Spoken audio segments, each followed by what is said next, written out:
I gaze through the cracked window. A large splintering line runs through the center, with smaller branches pushing out like spider legs. Yet the window still holds together.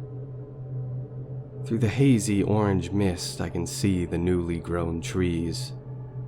The trees had sprouted up through some unknown force, becoming tall and strong in record time. Their fresh green leaves and aromatic white flowers may have enticed certain people from their homes into peril. Clinging to the branches were the nightmarish oranges that one might be fooled into trying to collect. But I know better by now. I know that lurking in that murky mist is a creature that obscures itself within it. I can feel its presence. The pernicious aura of the creature has permeated our home for days, and I don't think there is much chance that it will let up. I don't dare to step outside, lest I have to face the wrath of the foul creature. I don't have any idea what the goal of the creature is, or why it takes the form that it does. It seems to exist solely to draw people into its own malevolent world. With the state of my family and our home, I thought that I may already be in that world, but it seems I am mistaken. A liquid substance forces its way through the fracture in the window, seemingly from nowhere. It weaves and winds its way through the cracks, dripping down the window and forming a puddle on the sill. The distinct citrus smell wafts into my nose, mixing with the smell of decay. It makes me feel queasy, on the verge of vomiting. But I maintain my eyes on the outside, looking for a hint of that creature and its peculiar form. The floors of our home, formerly wooden, have now metamorphosized into a pulpy orange mess, slick with sticky liquids and fibrous pith that peels off as you walk. Every step expels more of the acidic liquid with a nasty squelching noise. The walls have begun to change from calming blue into an orange color, with a new texture of appeal of an orange. Every time I try to walk past the bathroom, I try not to look, but my peripheral vision always catches sight of it. My father rests in the bathroom, his head sunken into the liquids in the bathtub, a gross mixture of orange juice and his own vomit. His eyes have fallen out, eaten away by the acidic mess he drowned in. His corpse is bloated now, and beginning to reek, but I don't have the willpower to pull him from there.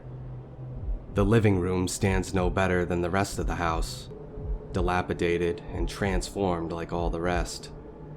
My mother had a taste of the forbidden orange around the same time as my father. Her corpse now lays on the living room floor with her head separated from her body in a gruesome display.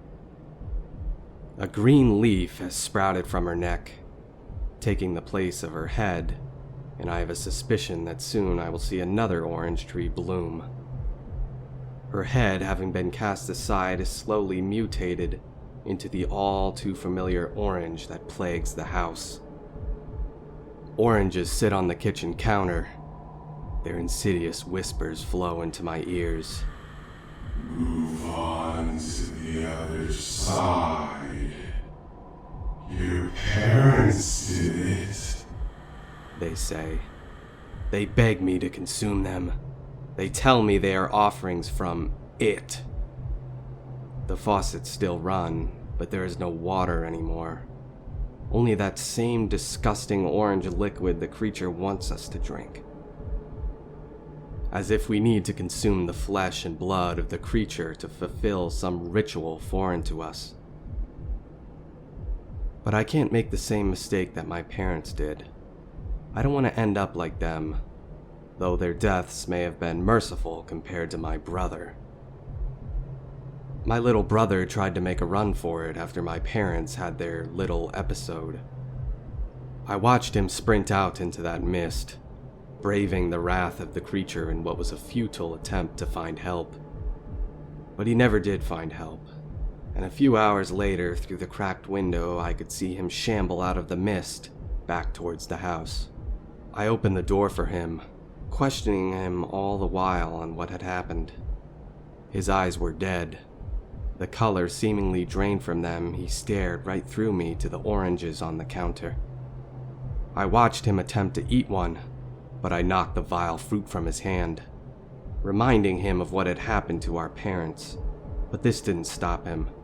He grew frantic, wildly swinging his arms trying to get at the fruit, as if some force had persuaded him that the orange was his path to salvation. I did what I had to do. I'm not proud of it, but I used physical force. I started beating my little brother into submission, hitting him in the face and head until he was rendered unconscious. I may have gone a bit too far, but my brother being injured was better than him being dead, I thought. I locked him in Dad's room for a time, reasoning that it would keep him away from the oranges. In hindsight, I should have known this was never going to work. The creature can seemingly manifest these oranges wherever it pleases, and without constant monitoring, my brother easily found a bite of one. Nearly a day later, I went to check on him, unknown to me at the time that he had found his orange he so desperately craved. I opened the door to the room and met my brother's eyes.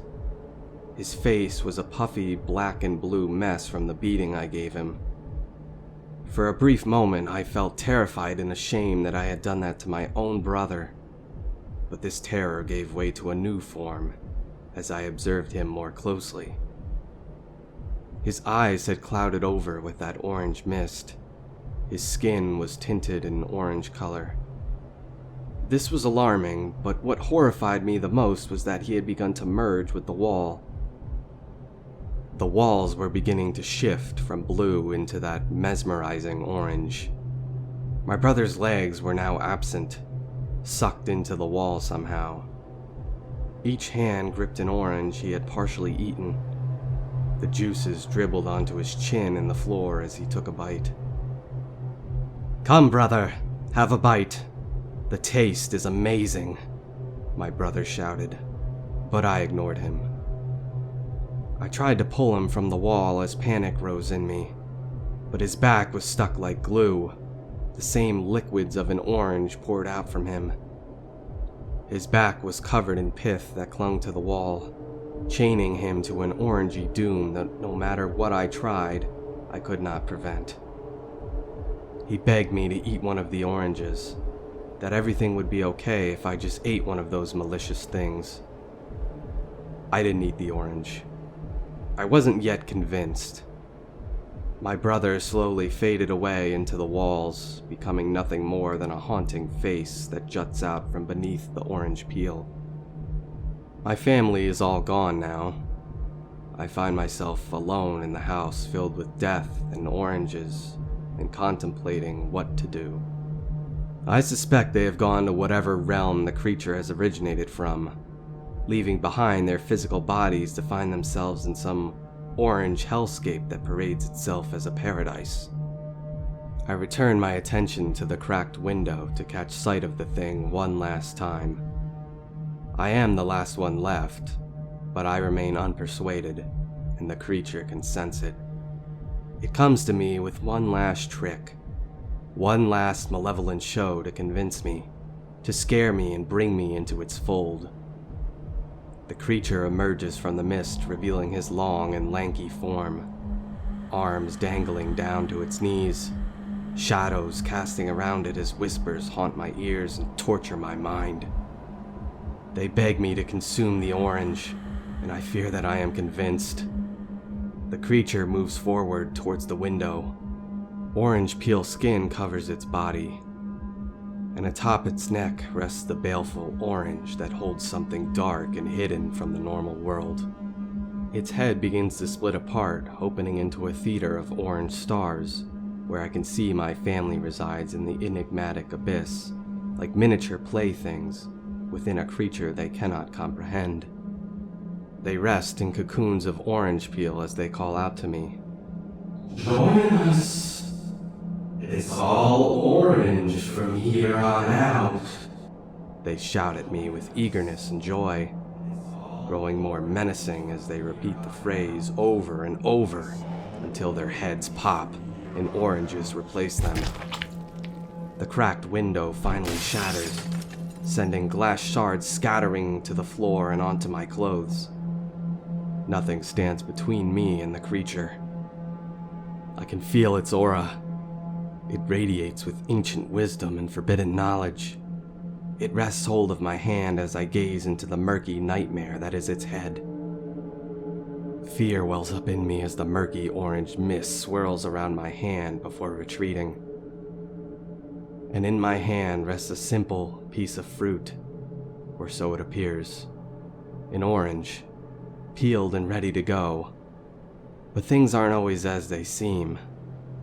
The fruit is another offering from the creature, one I now feel compelled to take, having seen my family again. The creature lets go of my hand, leaving me to do the rest, as it slinks off back into the obscuring mist to watch as I take the final step. I take the step I've been putting off for so long now. I take a bite of the orange, and almost instantly I feel as if I did the right thing. The citrus flavor finds its way down my throat and begins to course through my veins. Relief passes over me. I see what my family saw now. My eyes glaze over and my skin putrefies as my bones begin to vibrate, and I feel myself being pulled into a world that is wholly orange, where I will soon be reunited with my family.